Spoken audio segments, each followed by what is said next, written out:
Chapter 1. You opened the door, Shade.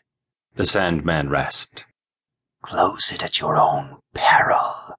You know what happens to those who turn their backs on opportunity. Cillian's eyes narrowed like daggers. Opportunity? I'd rather be dead, because this sure as shit isn't living. That can be arranged. And I doubt you would find death to be a gentler master than me.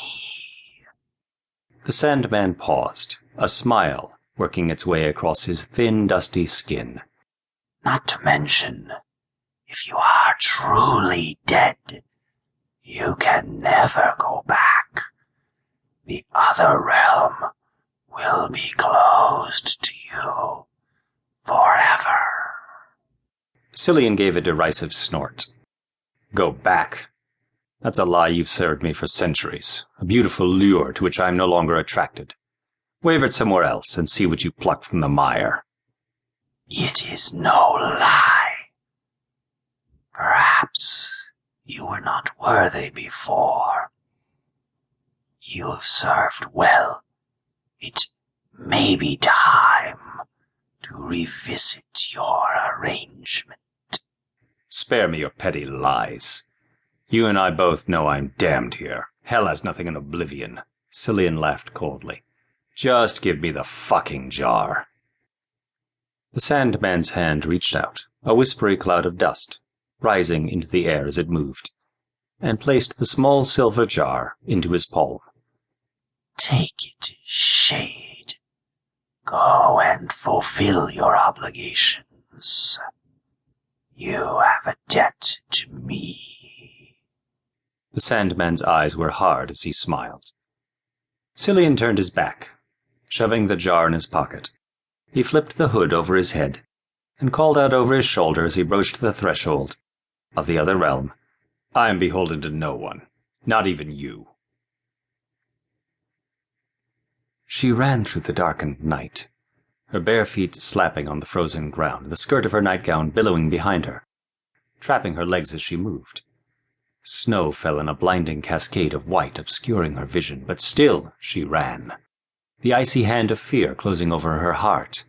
The grasping snarls of bare branches cut into her skin, like the scrape of sharpened nails as she rushed past, the tiny cuts stinging and bleeding. She had to run, she had to escape. She tripped over the gnarled roots of a tree, falling to her hands and knees with a thud. Something was coming, something evil. She scrabbled for purchase, digging her nails into the tree bark to pull herself upright. She needed to keep moving. It was coming closer, it was coming for her. She wiped her dirty and bloody palms on the thin fabric of her gown, sweat breaking out of her skin despite the heavy chill of winter. The fine hairs at the back of her neck stood on end. As a keening wail sounded in the distance, it was close. Too close. She pushed off from the tree and began to run again, her breath coming in shallow, disjointed puffs.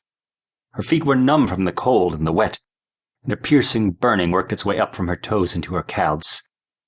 Keep running, Everly. Just keep running. The terrifying noise grew louder, along with the sound of someone running through the underbrush. Someone running straight for her.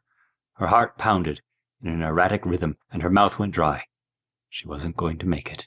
The forest became a blur of green and white and gray as she ran, desperately searching for somewhere to hide, or perhaps somewhere to die. She paused at the edge of the tree line, the night sky spreading out in front of her like a black blanket, studded with stars. There was nowhere left to go. She whipped around, unsure of which direction to turn. Was back into the forest or over the cliffs? A noise to her right snapped her to attention, and she saw him. A hooded figure, clad in black and shadows, nestled in among a swath of trees. This was not her pursuer, he was something else. His eyes glittered in the darkness, narrowed and focused. The hooded cape swirled around him in the snow, but she could make out the tall and imposing lines of his body, broad at the shoulder and narrow at the hip. He was tense, as if he were the one about to run. The wind whistled and gusted, blowing his hood back, and her breath caught the sharp beauty of his face, angular and smooth, with high, proud cheekbones and full lips, framed by short, dark hair ruffling in the breeze. His eyes widened in surprise. To keep listening to this audiobook, I've left you a link in the description so you can do it, at no cost thanks to Audible's 30-day free trial.